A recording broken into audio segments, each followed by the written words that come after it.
Frères et sœurs, donc, nous l'avons vu au début de cette messe, le livre des Actes des Apôtres nous met juste au seuil de la Pentecôte. Tous d'un même cœur étaient assidus à la prière avec Marie, la mère de Jésus, et avec ses frères. Ils étaient environ 120, nous dit-on. Pourquoi étaient-ils 120 ? Pour une raison simple, c'est que 120, cela fait 20 groupes de 6. Jusque-là, ce n'est pas un scoop.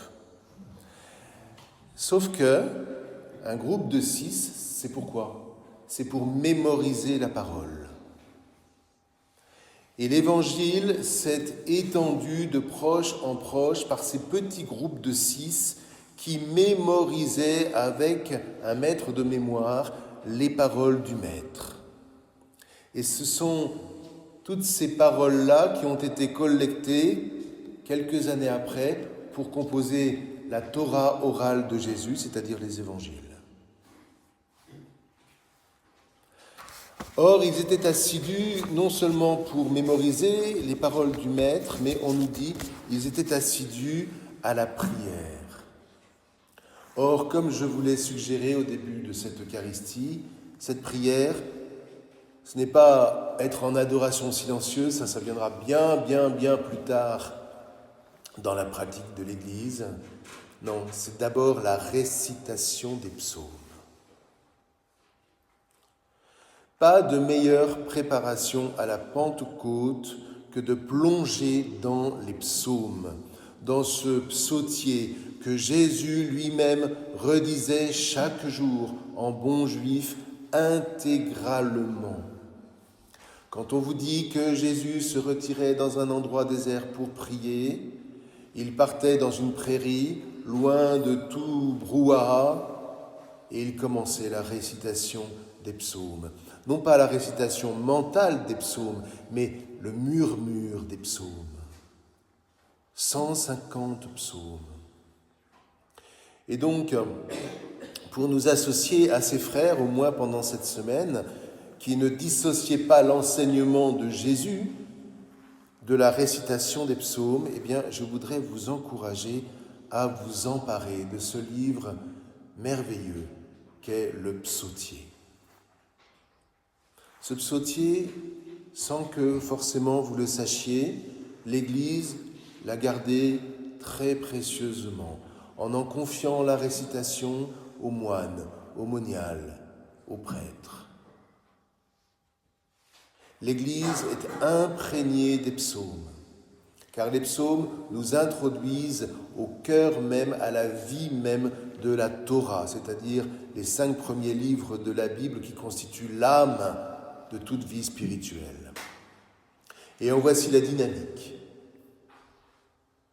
Le psaume 1, qu'il faut redire tous les jours avant de continuer les autres.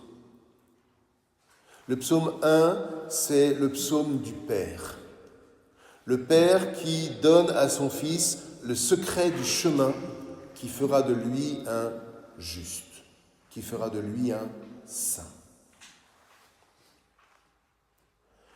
Tout le reste, les 149 psaumes qui suivent, ce sont tous des psaumes du Fils. Ce Fils qui consent à emprunter le chemin que lui ouvre son Père.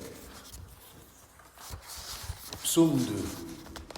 Confirmation de l'appel du Père par Dieu lui-même. Tu es mon Fils, moi, aujourd'hui, je t'ai engendré.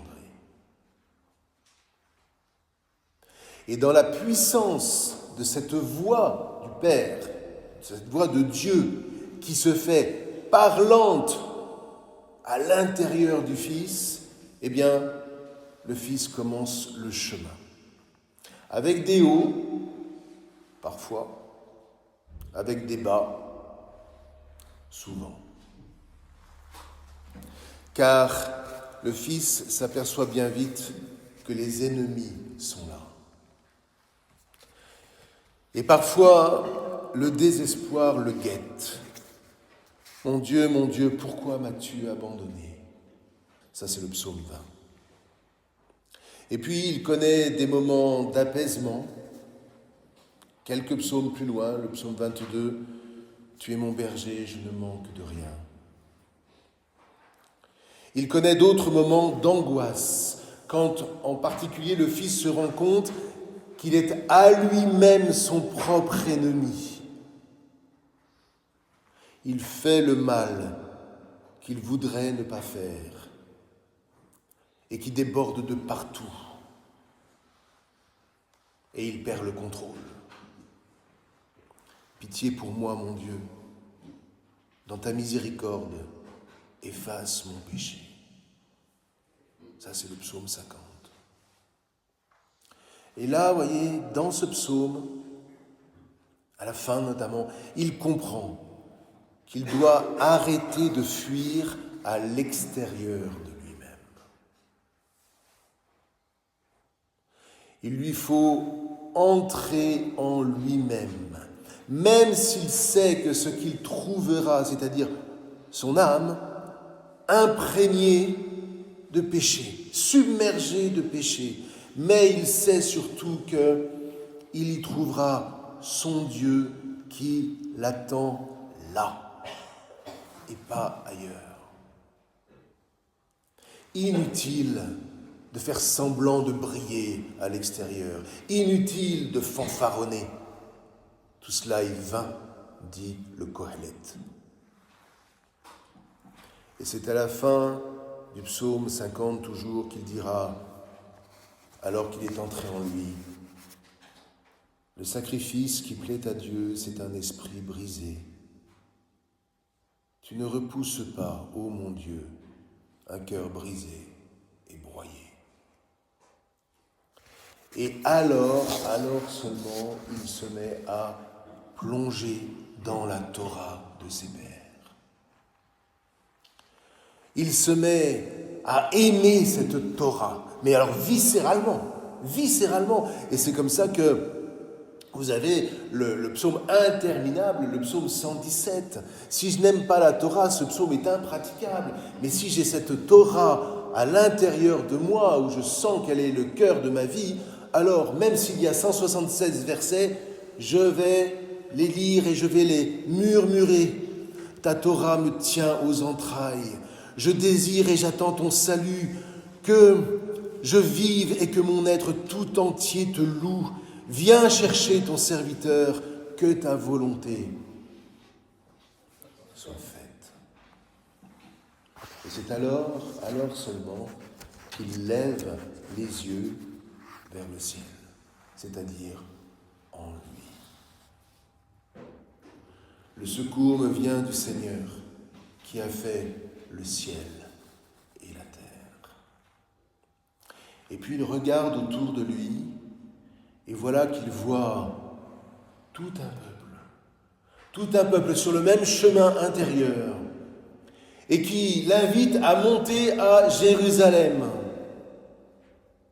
Quelle joie quand on m'a dit « Montons à la montagne du Seigneur, montons à Jérusalem », c'est le psaume 122. Et pendant plus d'une dizaine de psaumes, il va goûter cette joie profonde d'avoir des frères et des sœurs qui marchent sur le même chemin que lui, à la recherche du salut, à la recherche de Dieu. Des frères et des sœurs qui vont devenir son appui. Et puis, psaume 135, il retournera chez lui. Il retrouvera les combats, mais il ne les portera pas de la même manière. Il saura que ces combats sont les combats de son propre peuple. Un combat qu'il faut mener avec le Seigneur, qui est la vie. Et là, vous arrivez à la fin du psautier, à partir du psaume 145, et ce n'est que de la louange. Et c'est alors que résonne ce mot, d'ailleurs qu'on ne trouve quasiment que dans le psautier. Alléluia, alléluia, alléluia, alléluia. Louez Dieu, louez Dieu, louez Dieu. C'est une louange qui est cabossée.